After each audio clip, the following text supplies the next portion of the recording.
गांव में करिश्मा नाम की एक छोटी सी बच्ची रहा करती थी। करिश्मा के माँ बाप का बचपन में ही देहांत हो चुका था और करिश्मा गांव के मंदिर के पास रहा करती थी। गांव के कुछ लोग उसे 2 वक्त का खाना दे दिया करते थे और मंदिर के पुजारी जी ने उसके मंदिर में रहने और सोने की व्यवस्था कर दी थी। अरे करिश्मा बेटा, आज सुबह से इतनी उदास क्यों बैठी हो? क्या बात है बेटा? कोई बात नहीं काका, रक्षाबंधन का त्योहार आ रहा है। सब लोग अपने भाई को राखी बांधेंगे, लेकिन मैं तो दुनिया में बिल्कुल अकेली हूँ। अरे बेटा, चिंता क्यों करती हो? जिसका कोई नहीं होता उसका भगवान होता है। ऊपर वाला है ना, वो तुम्हारी मदद जरूर करेगा। लेकिन भगवान असल में थोड़ी ना होते काका, भला वो मेरी मदद कैसे करेंगे? अरे बिटिया, ऐसे नहीं कहते। भगवान तो सब जगह होते हैं और देखना, वो तुम्हारी मदद भी जरूर करेंगे। पुजारी जी के जाने के बाद करिश्मा उदास होकर मंदिर की सीढ़ियों पर बैठ गई। उसे कुछ भी समझ में नहीं आ रहा था।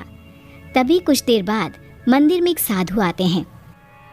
क्या बात है बेटा, तुम ऐसे चुपचाप क्यों बैठी हो? क्योंकि मैं बहुत उदास हूँ। इस दुनिया में मेरा कोई नहीं, मैं बिल्कुल अकेली हूँ। अरे तुम्हें उदास होने की कोई जरूरत नहीं है। ये देखो, मेरे पास एक बहुत सुंदर फूल है। तुम इसमें धागा पिरोकर भगवान के हाथ पर राखी की तरह बांध देना। लेकिन उससे क्या होगा बाबा? उससे कुछ होगा नहीं बेटा, बस तुम्हारा अकेलापन दूर हो जाएगा और तुम्हारे जीवन में खुशियाँ लौट आएंगी। क्या सच में ऐसा हो सकता है? हाँ, रक्षाबंधन वाले दिन सुबह नहा धोकर मंदिर की जो मूर्ति है उस पर फूल की राखी बनाकर बांध देना। इतना कहकर साधु वहाँ से चले गए। अब तो करिश्मा बस हर दिन रक्षाबंधन के दिन का इंतजार करने लगी। 2-3 दिन इसी तरह बीत गए और रक्षाबंधन आ गया।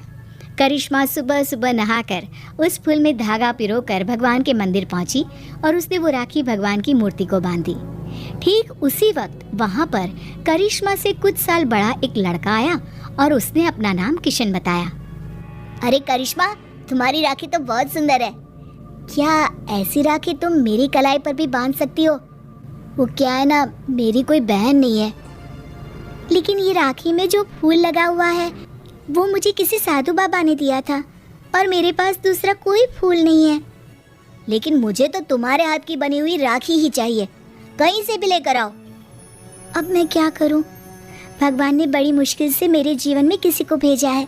अगर मैंने किशन को राखी नहीं बांधी तो वो नाराज होकर चला जाएगा। सोचते सोचते करिश्मा मंदिर के बगीचे में पहुंची और वहां से उसने फूलों की मदद से एक सुंदर सी राखी बनाई और मंदिर में पहुंची। ये देखो किशन, मैंने तुम्हारे लिए बहुत सुंदर राखी बनाई है। नहीं, मुझे वही राखी चाहिए जो तुमने भगवान को बांधी है। लेकिन ये कैसे हो सकता है? वो राखी तो मैं भगवान की मूर्ति को बांध चुकी हूँ। तो कोई बात नहीं, वहाँ से वो राखी उतार कर तुम मुझे बांध लो और ये जो नई राखी तुमने बनाई है वो ले जाकर भगवान को बांध दो। किशन के बार बार जिद करने पर करिश्मा ने ऐसा ही किया। जैसे ही करिश्मा ने किशन की कलाई पर राखी बांधी, देखो अब तुम्हें मुझसे कोई गिफ्ट लेना होगा। जब भी कोई बहन अपने भाई की कलाई पर राखी बांधती है तो बदले में उसे कोई ना कोई तोहफा लेना ही पड़ता है। लेकिन मुझे तो कुछ नहीं चाहिए। लेकिन अब तुम्हारा भाई आ गया है ना, अब से तुम्हें किसी के आगे हाथ फैलाने की जरूरत नहीं है। चलो, मैं तुम्हारे नए घर में लेकर चलता हूँ।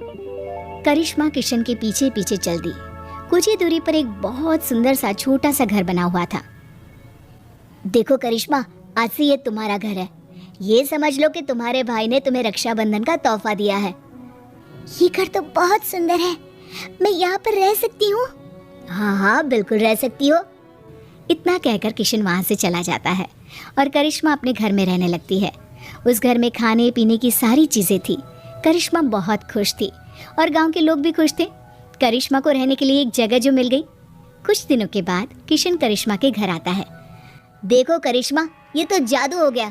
तुम्हारी बनाई हुई राखी तो सोने के कंगन में बदल गई। लेकिन ऐसा कैसे हो सकता है?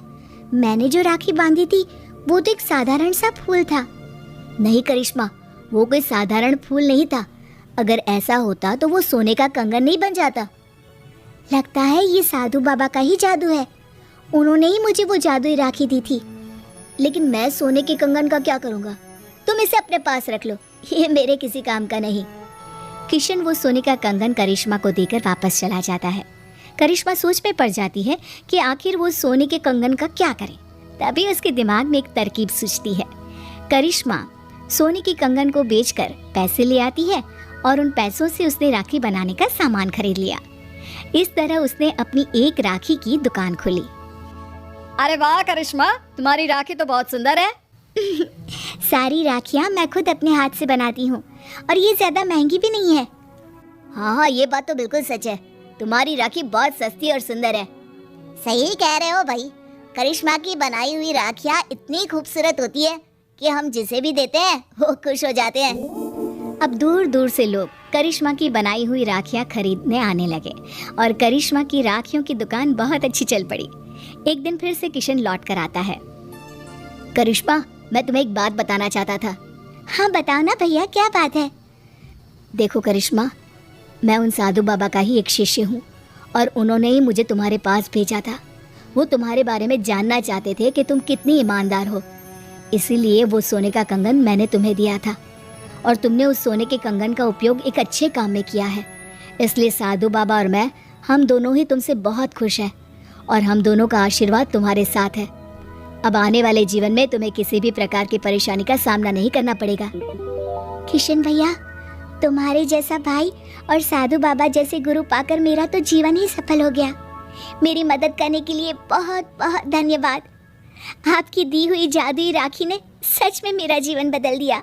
बिल्ली बिल्ली म्याऊं म्याऊं, छोटी चिड़िया चिटकी चिटकी, हिरण दौड़े जंगल में, शेर देखो डगमगाए। चल चल जंगल में, नया घर गाए, जानवरों को सलाम करे, हम खुशियों से जगमगाए।